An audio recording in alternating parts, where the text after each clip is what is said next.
আমাদের গোপালগঞ্জ জেলার কোটালীপাড়া থানার অন্তর্গত এখানে আপনারা দেখতে পাচ্ছেন বের ধরছে মেশিন দিয়ে পানি জল পানি চাচার পর সেখানে মাছ পাওয়া যায়, বিভিন্ন ধরনের বিলের মাছ।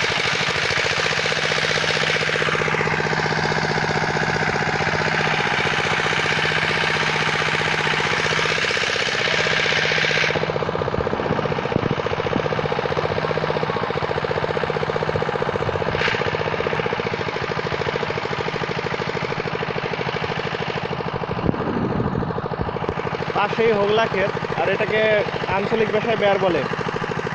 এই বেয়ারে বিভিন্ন ধরনের দেশি মাছ, শিং, কই, টাকি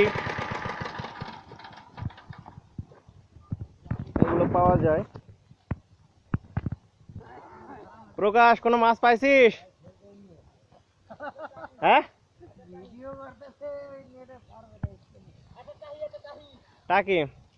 আচ্ছা, যাই হোক, এখানে বিভিন্ন ধরনের মাছ পাওয়া যায়, শোল, কই, টাকি, কুচিয়া মাছ, শিং মাছ, আরো অনেক মাছ। সেই মাছ ধরার পিছনে মালিক যখন মাছ ধরে নিয়ে যায়, তার পিছনে যারা মাছ ধরে তাকে বলা হয় পেটকি। অনেকে এখানে পেটকি ধরছে, এটা আঞ্চলিক ভাষায়, আপনারা অনেকেই হয়তো জানেন না। কোটালীপাড়ার মানুষ এগুলোকে পেটকি বলে। আর এই যে 3 ইঞ্চি মেশিন দিয়েই আসলে এই পানিটা সেচা হয়। অনেক কষ্টে, অনেক ক্লান্ত নিয়ে এই যে কিন্তু মালিকরা মাছ ধরছে।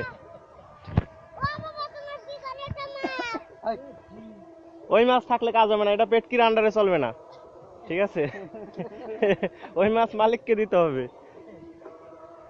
তো যাই হোক, এখানে এই আঞ্চলিক ভাষায় এটাকে বেয়ার বলে।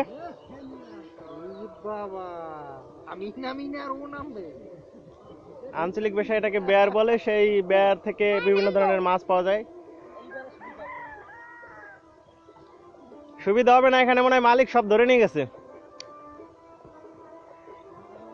বিশিষ্ট পেটকিওয়ালা প্রকাশ বলছে এখানে কোনো সুবিধা হবে না, মাছ পাওয়া যাবে না।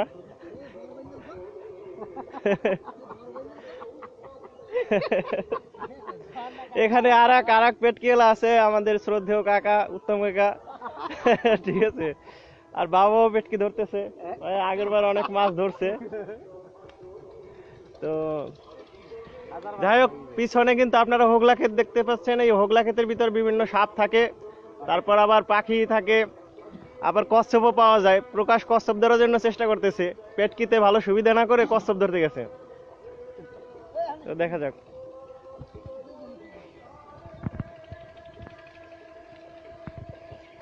এই আর একটা বের, এটাও ধরা হবে।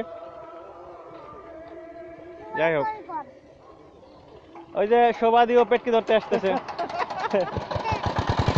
মেশিন চলছে। যাই হোক, পানি কিন্তু উঠতেছে, আপনারা দেখতে পাচ্ছেন পানি উঠতেছে।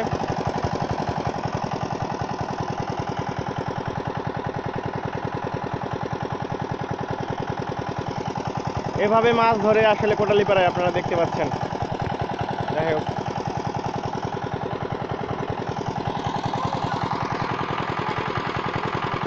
পেটকি ধরতে আসছেন?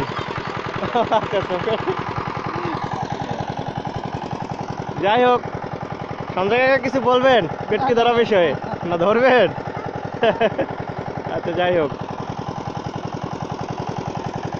পানি কিন্তু উঠতেছে।